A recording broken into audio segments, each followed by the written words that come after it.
नमस्कार, आप देख रहे हैं राष्ट्रहित टीवी। आपके साथ मैं हूं अंकिता।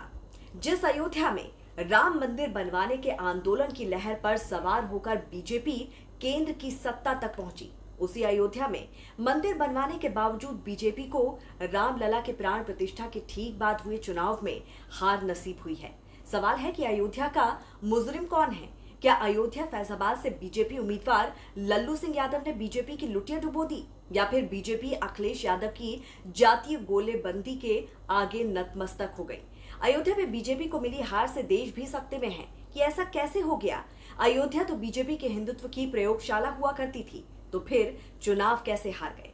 अयोध्या ही नहीं बल्कि आसपास की 15 सीटों पर भी बड़ी बीजेपी को जीत का भरोसा था, उन सीटों पर भी हार मिली है। अयोध्या से बीजेपी उम्मीदवार लल्लू सिंह को 4,99,722 वोट मिले, जबकि समाजवादी पार्टी के अवधेश प्रसाद पासी को 5,54,289 वोट मिले। अवधेश प्रसाद 54,567 वोटों से चुनाव जीत गए। तो आइए समझते हैं उन कारणों को जिनको लेकर अनुमान लगाया जा रहा है कि बीजेपी इस वजह से हारी। पहले बात करते हैं उस सोशल इंजीनियरिंग की जिसके कारण कमंडल पर भारी पड़ गया मंडल। अयोध्या फैजाबाद सीट के जातीय समीकरण को समझते हैं, जिससे सपा ने इतिहास ही बदल दिया। अयोध्या फैजाबाद की सीट वैसे सामान्य श्रेणी में आती है। अयोध्या फैजाबाद सीट पर सबसे ज्यादा 22% ओबीसी वोटर्स हैं।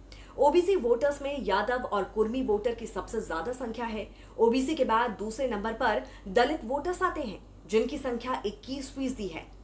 इनमें सबसे ज्यादा पासी वोटर्स हैं। इसके अलावा यहाँ पर मुस्लिम वोटर्स की संख्या भी 18% है। यहाँ पर अकेले 5 लाख मुस्लिम वोटर्स हैं। ऐसे में ओबीसी, दलित और मुस्लिम का पीडीए कॉम्बिनेशन अखिलेश यादव के उम्मीदवार को जिताने की बड़ी वजह बन गया। अखिलेश ने अयोध्या की सबसे ज्यादा आबादी वाली पासी बिरादरी को फोकस किया। उन्होंने अवधेश प्रसाद पासी को टिकट दे दिया, जिसके बाद अखिलेश यादव का पीडीए काम कर गया। ओबीसी वोटर्स ने जमकर वोटिंग की, तो दलित वोटर्स ने अपने उम्मीदवार को जिताने में कोई कसर नहीं छोड़ी।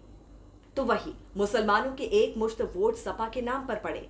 हालांकि 1984 के बाद से फैजाबाद की सीट पर 2 बार समाजवादी पार्टी और 2 बार कांग्रेस जीत चुकी है। 1991 के बाद से हिंदुवादी नेता और बड़े कुर्मी चेहरे विनय कटियार फैजाबाद सीट से 3 बार चुनाव जीते। उसके बाद फिर साल 2004 से लल्लू सिंह को उम्मीदवार बनाया गया, जो कि 2014-2019 में यहां से चुनाव जीते। लेकिन कहा जा रहा है कि इस बार अति उत्साह में लल्लू सिंह का ही बयान विपक्ष को मौका दे गया। लल्लू सिंह ही वो पहले शख्स बताए जा रहे हैं जिन्होंने कहा था कि 400 सीटें इसलिए चाहिए ताकि संविधान बदला जा सके। उनके बयान के बाद ही अखिलेश यादव और कांग्रेस बुरी तरह से आक्रामक हो गए।